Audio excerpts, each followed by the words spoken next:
kaluoy sa Davao City nalimtan.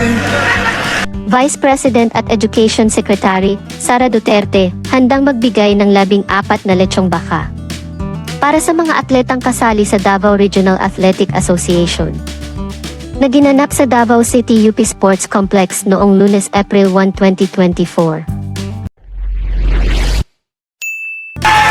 Bigyan ng lechon baka ito dito.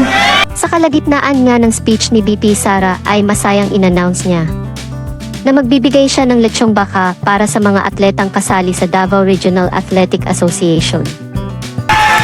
Bigyan ng lechon baka ito dito. Ay, oh. Kitang-kita ang saya at excitement ng mga atletang Pilipino sa inannounce ni VP Sara. Talagang gawain na niya ang mag-treat sa mga estudyante. Noon nga rin ay nagbigay siya ng lechong manok at bagong cellphone sa mga graduates. Mapagbigay at mapagmahal. Ganyan si VP Sara Duterte sa kanyang mga estudyante.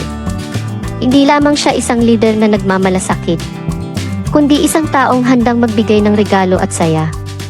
+1, 14. Nanghadlok na ang mga baka, 14 ka baka ang ipangita. Sa bawat simpleng regalo, ibinabahagi ni VP Sara ang kanyang pagmamahal at suporta sa mga pangarap ng mga estudyante. Tunay na inspirasyon ang kanyang mga salita at mga gawa. Patunay na ang bawat pangarap ay may saysay.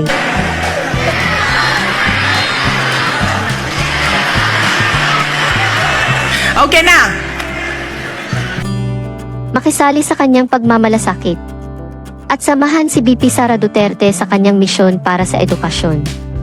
Kung nagustuhan nyo ang content na ito ay mag-like, comment at subscribe na. Maraming salamat po sa suporta nyo.